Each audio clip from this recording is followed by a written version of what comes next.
Well, hi there everybody, hope you're all doing great. Welcome back to the second lesson I'm doing here with ClearTone Strings. They have been so kind to sponsor this video with lots of free strings for everybody. Now the day one winners have already been picked.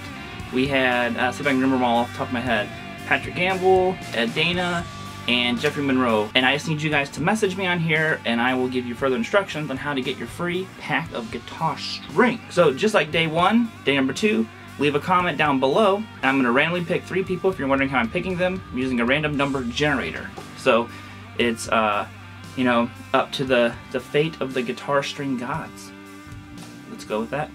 But other than that, today we're going to be talking about adding vibrato to your notes, a couple different ways of adding vibrato, and you know, I think that vibrato, I'm going to see how many times I can say that word. Vibrato, for one. And I think it's such a crucial thing. It adds so much life to a note. So let's go ahead and get started. Alright, so let's go ahead and get started talking about vibrato. Now a lot of people might think of vibrato as, you know, you got the big bend with lots of vibrato on them and all that stuff. And I do love a good wild vibrato. Zach Wild vibrato, that is. But what I want to start doing is actually adding vibrato without necessarily bending the note. You know, we're not really going to another you know, pitch or anything like that. We're just going to stay very stationary. So what I'm going to do is I'm going to play 7 on the G, and I think this might be something I saw from Zach Wild a long time ago in one of his instructional videos, but don't quote me on that. And we're just going to play 7 on the G, and you're going to add vibrato. Like I said, you don't want to go out of pitch. You're just going to keep that, that D note right there. And you can see how I'm rocking my finger. Now I take my thumb over the neck, and I kind of like, I grab the neck like this, and I have a rocking motion out of my hand. A lot of people refer to it as like if you're opening a doorknob. Imagine like you grab a doorknob, how do you open it? You kind of turn your wrist. And that's how I'm doing this. You can see how my hand is rocking. You know, some people prefer to let the guitar kind of do it. They like, if you're standing, they like move the guitar. I like to have rocking my wrist kind of motion. Now, there are a few people who do this, and they have great vibrato, but I would avoid doing it. Is you don't want to vibrato with your finger. And what I mean by that is, when I'm doing this, my finger's really not doing anything other than holding the note. See how it's pretty like stiff? It's not going anywhere. I'm not going like this. I'm not bending it with my actual finger to get the vibrato note. That's all wrists. So that's very important to kind of establish that. Then you need to start thinking about the width of your vibrato. So you can have a fast vibrato. You know, some people like that sound. I prefer a slower vibrato.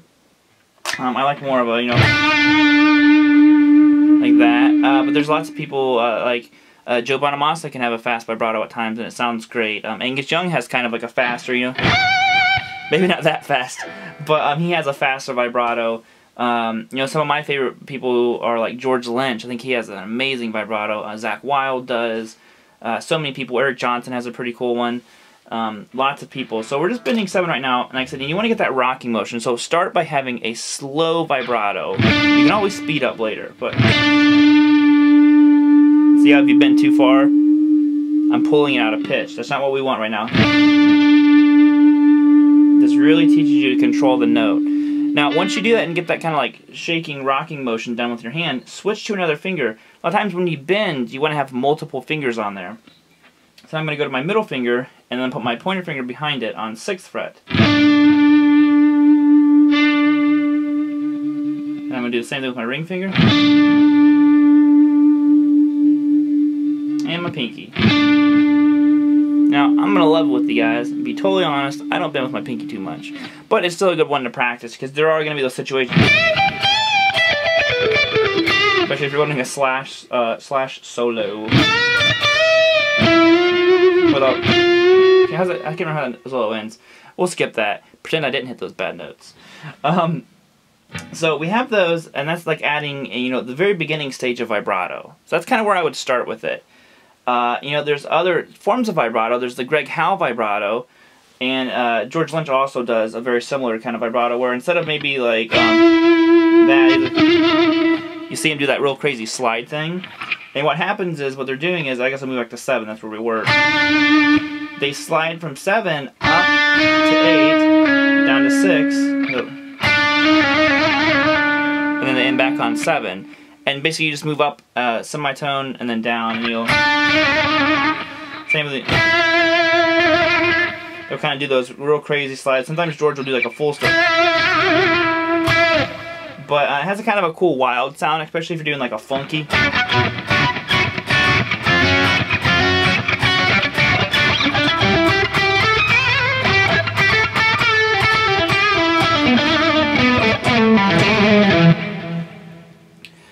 And another kind of form of vibrato, before we kind of move on, is I call it like the violin or like classical style, because they don't so much bend the strings necessarily the way we do on guitar.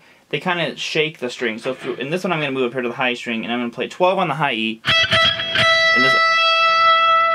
And hear how you get a little bit of flutter out of that note. It's a very soft and warm vibrato. I love doing this on like ballad kind of songs. So it's not so much like I'm going like this. I'm kind of pushing down and just rocking my hand, you know, and it gives you a very smooth and soft vibrato. I really like that sound. I do it quite a bit. So that's your violin style or classical style vibrato, whatever you want to call it. I'm sure it has a name, but I just don't know it. But let's kind of move on now. So once you have your initial vibrato like this, what you want to start doing is incorporating it into a bend. And you don't want to start off by going, you know, because bending and adding vibrato is extremely difficult. I think it's one of the hardest things to do on guitar. And you know, what you want to do is you just want to bend and start by adding a kind of like a slow, almost like you're very over exaggerating how your movement should be. So right now, I'm not even so much focusing on key. I mean, you definitely want to be in key, but I want to get that motion out of my hand. So I'm just trying to focus on getting that that rocking thing while the string's bent. Like I said, it's pretty tough.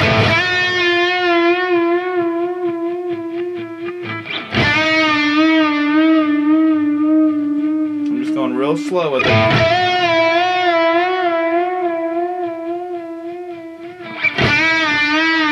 That's just moving from 9 and 7 and stuff like that. And you can move your higher strings.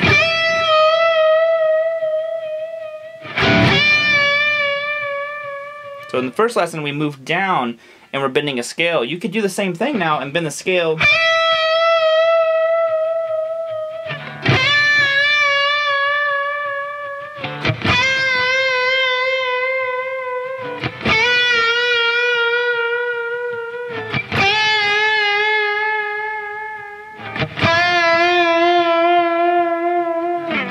Stuff like that, I think, can really build strong vibrato for you.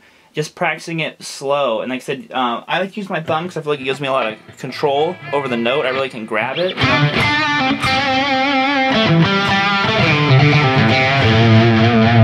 And I'm one of those people who likes to add vibrato to every note, even though it's not required. Like I said, but if you just listen to a note unbent, for unvibratoed for a second, you know, it's kind of plain Jane to me, you know. The vibrato just adds a little bit.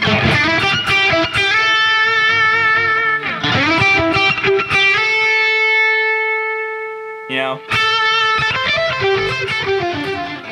Alright guys, thank you all so much for tuning in. It is so bright and sunny here today, so I'm like trying to get away from the windows. But other than that, like I said, make sure you leave a comment. That way you can be entered to win some free strings. We have another video coming up. We're going to give away 3 more packs of strings. And then, like I said, a bunch of you will get to try out some ClearTones. So other than that, peace out guys. Rock on. Please subscribe. Go like ClearTone, all that stuff. And I will see you next time. Hate changing your strings? So do we. Say goodbye to frequent string changes with ClearTone treated strings. Featuring the thinnest treatment in the industry, ClearTones feel like traditional strings, last 3 to 5 times longer, and never flake. ClearTone Strings. Forget changing strings.